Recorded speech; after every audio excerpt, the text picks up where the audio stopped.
ባልተዳሰሰው የኬንያ ምድረ በዳ ውስጥ ሚስጥራዊ የኮንትሮባንድ ንግድ ከመሬት በታች ተነጥፎ ይገኛል። ይህ የዝሆን ጥርስ አይደለም፣ ወርቅም ሐሺሽም አይደለም። በጣም ትንሽ ፍጥረት ነው። ለአንዳንዶች ደግሞ ከወርቅም በላይ ከፍ ያለ ዋጋ አለው። እነዚህ በጣም የተደራጁ ጠበኛና ብርቅዬ የኬንያ ጉንዳኖች የዓለማችን ስመጥር ነጋዴዎችንና ተመራማሪዎችን ቀልብ እየሳቡ ይገኛሉ። እኚህ ትናንሽ ፍጥረት የዓለማችንን ትልቁ ሕገወጥ ንግድ ሲቆጣጠሩት ከማየት በላይ ምን የሚገርም ጉዳይ ይኖራል? በዚህ ቪዲዮ ያልታየና ያልተሰማ የጎረቤታችን ኬንያ የስርቆት ሴራና ሕገወጥ ንግድ እንቃኛለን። አብራችሁን ቆዩ። ጉንዳኖችና ኬንያ። ጉንዳኖችን ከዕቁብ የሚቆጥሯቸው ሰዎች እምብዛም ናቸው። ጉንዳኖች ግን አብሶ ለከባቢ ስነ ምህዳር ማኅበራዊና ስልታዊ ፋይዳ አላቸው። እያንዳንዱ የጉንዳን ዘር ደግሞ ለየት ያለ ባህሪ፣ አኗኗርና ቅርጽ አለው። አንዳንዶች ታታሪ ሠራተኛ፣ ሌሎች መርዛማና ጸበኛ ሲሆኑ፣ አንዳንዶች ግን ለየት በማለት ተዋጊና የኪነ ሕንፃ ጠበብቶች ሆነው ይታያሉ። በእኛው ጉድ ኬንያ ግን ጉንዳን ሌላ ታሪክ ነው። በኬንያ ከ1000 በላይ በሥርዓቱ የተመዘገቡ የጉንዳን ዝርያዎች ይኖራሉ። የሚገርመው ግን ከእነዚህ ውስጥ ወደ 700 የሚጠጉት ዝርያዎች ብርቅዬና በኬንያ ብቻ የሚኖሩ ናቸው።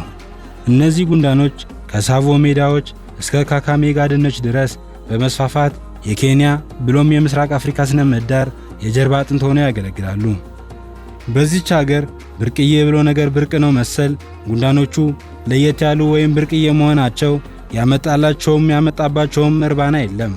ይባስ ብሎ ከብርቅዬነታቸው የተነሳ ሲሳደዱ የሚኖሩ ሆነዋል። ወፍ እንኳ አድኖ የማይዛቸው እነዚህ ፍጥረታት የሰው ልጅ ከወፉ የባሰ ሥራ ሆኖባቸዋል። እነዚህ ጉንዳኖችን የሚያድኑ ሰዎች ንብ እንደሚያድኑ ሰዎች በጢስ ምናምን አይደለም፣ በተቀናጀና ሳይንሳዊ በሆነ መንገድ በብልሃት ነው። ይህም የሆነው ጉንዳኖቹ በሕይወት ብቻ ሳይሆን ከነሙሉ ጤናቸው ስለሚፈለጉ ነው። የዓለማችን የጥቃቅን ነፍሳት ገበያ መርካቶ በሉት፣ ፈልጋችሁ የሚታጣ ነገር የለም። የጥቃቅን ነፍሳት አድናቂዎች፣ የቤት እንስሳ አፍቃሪዎች፣ የትላትል ለቃሚዎች የሚባል ስም ያላቸው ሰዎች ብርቅዬ ነገር ካዩ ረብጣ ዶላር ለማፍሰስ ለአፍታ እንኳ አያመነቱም። በተለይም እነዚህ ሹፌሩና ወጥመድ መንጋጋ የተባሉ ጠበኛ ጉንዳኖች ዋጋቸው የእነሱን 5 እጥፍ ከሚያክል የወርቅም ሆነ ኦፓል ዋጋ ከፍ ያለ ዋጋ ነው። ወጥመድ መንጋጋ ያለው ሰው በገበያው የከበረ ሰው ነው። በዚህ ገበያ ሕጋዊ ሆነው ጥርሳቸውን የነቀሉበት በንግድ ፈቃድ የሚንቀሳቀሱ አስመጭና ላኪ ማየት የተለመደ ነው። በየሀገራቸውም ተገቢውን ግብር እየከፈሉ ሕግና ሥርዓቱ በሚፈቅደው መሠረት ይጓዛሉ። ያልታደለችው ኬንያ ግን በተፈጥሮ ሀብቷ ቀልድ አታውቅም።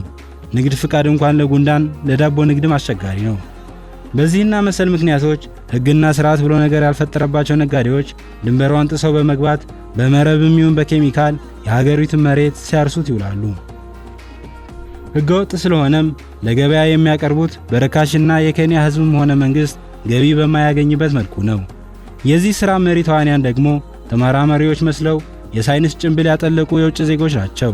ለዚህም ከወራት በፊት የወጡ የነበሩ ሪፖርቶች ማስረጃ ናቸው። ይህ የጉንዳኖች ኮንትሮባንድ ለኬንያ ብቻ ሳይሆን ለጠቅላላው ምስራቅ አፍሪካ ጦስ ይዞ ይመጣል። የጉንዳኖቹ በዚህ ልክ እየተዘረፉ ከአፍሪካ መውጣት ስነ ምህዳሩን በከፋ ሁኔታ ይጎዳዋል።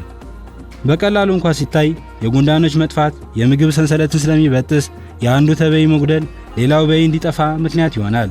በዚህም ምክንያት ድርቅና መሰል ነገሮች የመፈጠር ችሎታቸው ከፍ ያለ ነው።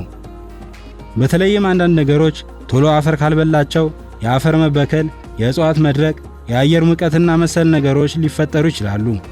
ይህ እንዳይሆን ደግሞ ጉንዳኖች ትልቅ ድርሻ አላቸው።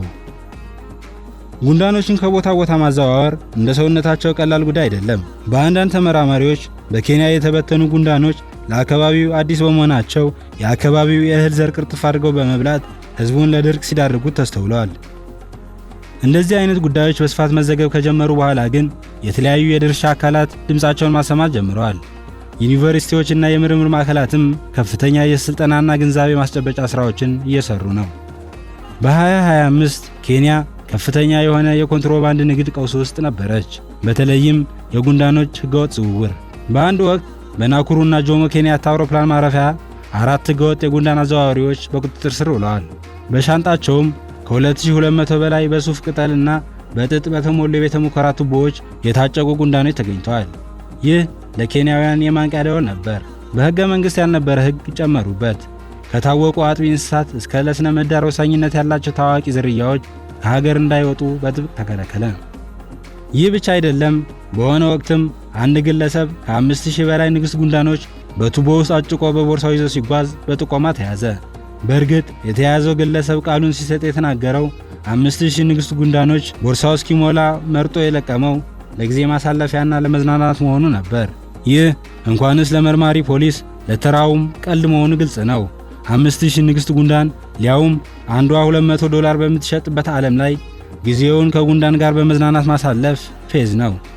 1 ሚሊዮን የአሜሪካ ዶላር የሚያስገኝ ጊዜ ማሳለፊያ ምን ነው ለሁሉም ባረገው ብንልም ይህ ሰው ግን ጊዜውን አሳልፎበት ተጨማሪ 12 ወራት በእስር ቤት እንዲያሳልፍ $7700 ወይም የ38 ጉንዳኖች ዋጋ ቅጣት ተላልፎበታል። የበፊቱ የኬንያ ሕግ የዝሆን ጥርስና መሰል ጉዳዮች ላይ ያተኮረ ቢሆንም አሁን ላይ ያልታወቁ ዝርያዎች የሚለውን ርዕስ በማካተት የጉንዳኖች ሕገወጥ ዝውውር ላይ በስፋት እየሰሩበት ይገኛሉ። ይህ ግን በቂ አይደለም። የኬንያ ድንበር እንኳን ጉንዳኖች ዝሆን ያሳልፋል። ለዚህም እንደ ምክንያት በዋናነት የሚነሳው የማህበረሰቡ አለመንቃት ነው። በዚያ ላይ በቂ ቴክኖሎጂና የሰለጠነ ባለሙያ አለመኖሩ በእንቅርት ላይ ጆሮ ደግፎ ሆኖ ቆይቷል። ለምሳሌ በተፈጥሮ ሀብት የበለጸገችው ብራዚል የተፈጥሮ ሀብቷን የምትጠብቀው በሰለጠኑ ሙያተኞችና ቴክኖሎጂ፣ ግፋ ካለ ደግሞ በሰለጠኑ አነፍናፊ ውሻዎች ስለሆነ እንኳን እንስሳትና ነፍሳት ቂም ይዞ መውጣት እንኳን አስቸጋሪ ነው። በኬንያ ግን እንዲህ ብሎ ነገር የለም። ውድ ቤተሰቦች እስካሁን አላችሁ ማለት ቪዲዮውን ወዳችሁታል።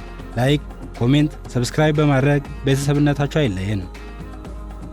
ጉንዳኖቹ ተሰርቀው የሚወሰዱት ወዴትና ለምንድነው ካላችሁ ደግሞ እነዚህ ነፍሳት እንደምንም ብሎ ከኬንያ ይውጡ እንጂ ተቀባዩ በር ላይ ነው። ተመራማሪዎች፣ ነጋዴዎች፣ ጠንቋዮች በብዛትና በጥራት ይረከባሉ። አንዳንድ የማህበራዊ ሚዲያ ነጋዴዎች የጉንዳኖች ፍልሚያን በቀጥታ ስርጭት በማስተላለፍ በመዝናኛ ስም ዶላር ይዝቃሉ። ሁሉን ሊባል በሚችል እነዚህ ሚዲያዎች ፖሊሲዎቻቸው ላይ ይህን ጉዳይ አያካትቱም። በዚህና መሰል ጉዳዮች የጉንዳን ህገወጥ ንግድ ጣራ ነክቷል። ለምሳሌ ይህች ብርቅዬ ንግሥት ጉንዳን $105 ወይም በ15800 ብር የጨረታ መነሻ ዋጋ ለገበያ ትቀርባለች። በጨረታው የሚሳተፉት ግን ግለሰቦች ብቻ አይደሉም፣ ትላልቅ የምርምር ማዕከላትም ተሳታፊዎች ናቸው። በእነዚህ የምርምር ማዕከላት ጉንዳኖች ተሰብስበው የአካባቢ ስነ ምህዳር፣ የሥራ አመራር ክህሎት፣ የማኅበራዊ ሕይወትና የጸረ ተህዋሲያን ጥናት ይደረግባቸዋል። ለዚህም ነው አንዳንዶች የጉንዳኖች በዚህ ደረጃ መዘረፍ ተራ ኮንትሮባንድ አይደለም፣ ይሄ ባዮፒራሲ ወይም ሕይወት ባላቸውና ለሕይወት ጠቃሚ በሆኑ ፍጥረታት ላይ የተሸረበ ሴራ ነው በማለት የሚሞግቱት። በሀገራቸው ለሚፈጸመው ዝርፊያ ዋና ተባባሪዎች ግን ኬንያውያን ባለሥልጣናት መሆናቸው ሊረሳ አይገባም። የእናታቸውን አጥንት ከጠላታቸው ጋር አብረው የሚፍቁት እኚህ ሆዳደር ባለሥልጣናት ናቸው። በኮንትሮባንድ መረብ የተጠላለፉ ግፍ ሰሪውም አሰሪውም እነሱ ስለሆኑ የተንደረደረ ሁሉ ያርፍባቸዋል። ይህም ምቹና ቀልጣፋ አሰራር በመፍጠሩ ዘራፊዎች ኬንያን ለቅርጫ እንዲጥሏት አስገድዷቸዋል። ከዚህ የጉንዳን ኮንትሮባንድ ንግድ ልንማር የምንችለው ከሕገወጥነቱ በላይ የትኛውም ፍጡር ደቂቅም ይሁን ረቂቅ ለፍጥረታት ሁሉ የራሱ የሆነ ትልቅ አስተዋጽኦ እንዳለውና ሊናቅ እንደማይገባ ብቻ ነው። የተፈጥሮ ሚዛንን በከፍተኛ ሁኔታ የሚያዛባው የጉንዳኖች ዝርፊያ ላይ ያጠነጠነው ጉዳያችን በዚሁ ቋጨን። ቬል ግሎብን ሰብስክራይብ በማድረግ ቤተሰብነታችሁ አይለየን። ሰላሙን ያብዛላችሁ። በቸር ቆዩን።